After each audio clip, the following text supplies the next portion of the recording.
एका महिन्याची चिमुकली पाळण्यात शांत झोपलेली होती आणि त्याच घरात तिची आई पंख्याला लटकलेली होती. जन्मानंतर अवघ्या 30 दिवसात एका बाळानं आपली आई गमावली आणि त्याच वेळी तिच्या मृत्यूमागे आत्महत्या नसून शांतपणे प्लॅन करून खून असल्याचा आरोप तिचे माहेरचे लोक करत आहेत. कोल्हापूर सारख्या पुरोगामी शहरात घडलेली ही घटना ऐकून संपूर्ण जिल्हा हादरून गेला आहे.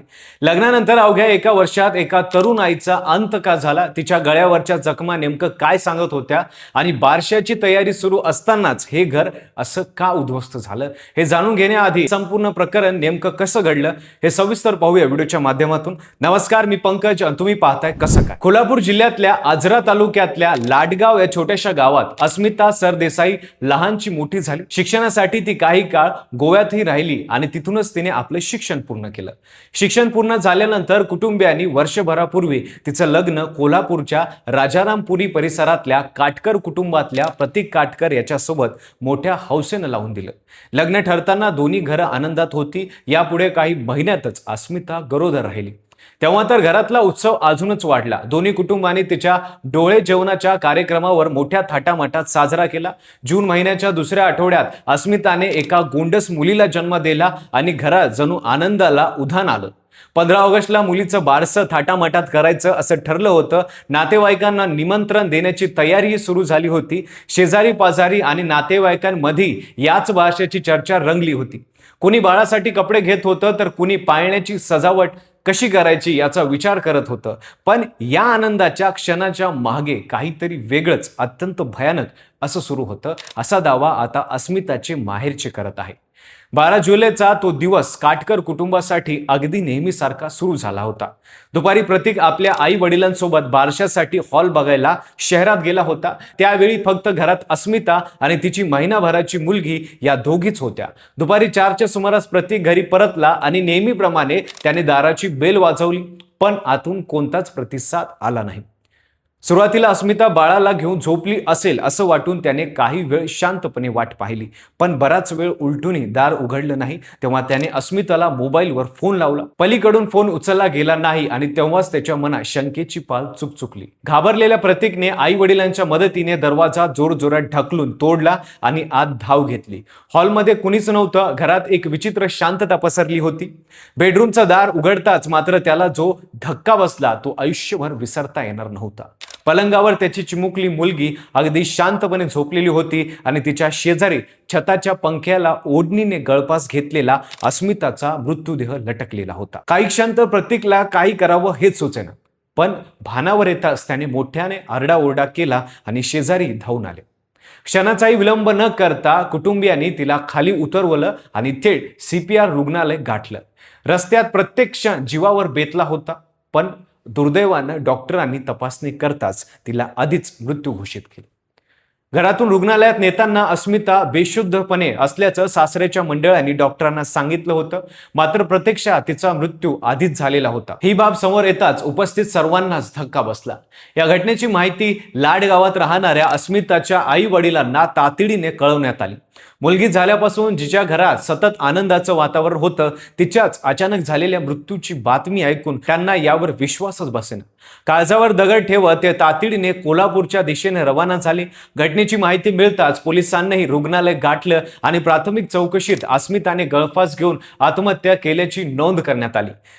सासरच्या मंडळींनी सुरुवातीला हीच बाब पोलिसांसमोर मांडली आणि प्रकरण तिथेच संपेल असं वाटलं होतं. लग्नानंतर 7 वर्षाच्या आत विवाहित महिलेचा मृत्यू झाल्यास कायद्यानुसार न्यायाधीश आणि पंचाच्या उपस्थित शवविच्छेदन करणं बंधनकारक असतं.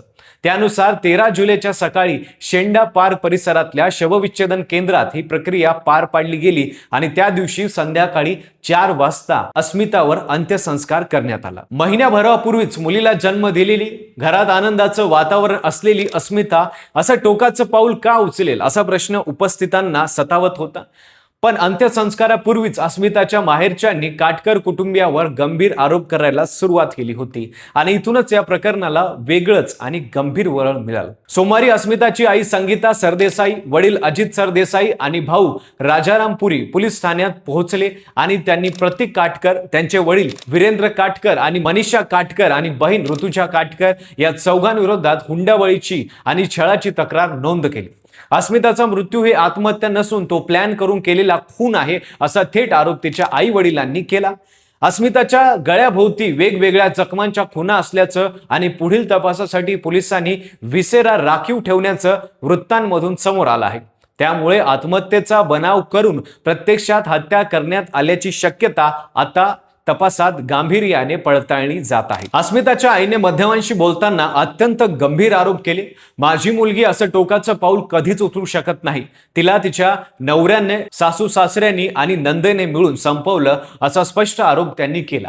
सासरचे लोक सतत पैशाची मागणी करत असत आणि लग्नानंतरचा प्रत्येक कार्यक्रम मोठ्या थाटामाटातच व्हायला हवा असा त्यांचा आग्रह असंही त्या म्हणाल्या। अस्मिता गरोदर असताना सासरच्यांना मुलगाच हवा अशी अपेक्षा होती आणि त्यासाठी त्यांनी आधीच लहान मुलाचे कपडेही खरेदी करून ठेवले होते। पण जेव्हा मुलगी झाली तेव्हापासून घरातला त्रास आणखीन वाढल्याचा गंभीर आरोप कुटुंबियांनी केला आहे। बारशांसाठी लागणारा खर्च आपल्याला परवडणार नाही असं सांगून अस्मिता मोठा कार्यक्रम करण्याचा हट्ट धरून होती, कारण सासरच्या सततच्या छळामुळे ती आतून पूर्णपणे खचलेली होती, मानसिक तणावाखाली होती असंही तिच्या आईने सांगितलं। पाळण्यासाठी तब्बल 52,000 रुपये दिल्याचं, मुलीशी बोलण्यासाठी नेहमी सासूच्या फोनवर संपर्क साधावा लागत असल्याचं आणि हे संपूर्ण संभाषण स्पीकरवर टाकून ऐकलं जात असल्याचं गंभीर आरोपी माहेरच्यांनी केले आहेत। मुलीच्या संसारात कोणताही अडथळा येऊ नये म्हणून आपण हे सगळं आजवर कुणाला सांगितलं नव्हतं असं अस्मिताच्या आई वडिलांनी स्पष्ट केलं।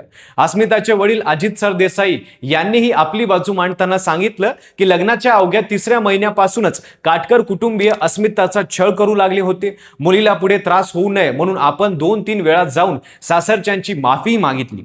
डोळे जेवणासाठी 2 लाख रुपये खर्च केला आणि पहिलं बाळंतपण माहेरी करण्याची पद्धत असते हे सासऱ्यांनी सांगितल्यावर बाळंतपणाचा खर्चही आपणच उचलला असं ते म्हणाले। एवढंच नाही तर प्रतीकने लग्नाआधी एका व्यक्तीवर जीव घेणं हल्ला केला होता आणि तशीच धमकी तो अस्मिताला वारंवार देत असत असंही गंभीर आणि धक्कादायक आरोप अजित सरदेसाई यांनी केले आहेत। आपली मुलगी सासरी नांदताना नेमकं काय सहन करत होती याची पुसटशी कल्पना आपल्याला येऊ न दिली गेली आणि आज ती आपल्यातच नाही याचं दुःख आयुष्यभर राहील असंही अजित सरदेसाई भाऊक होत म्हणाले।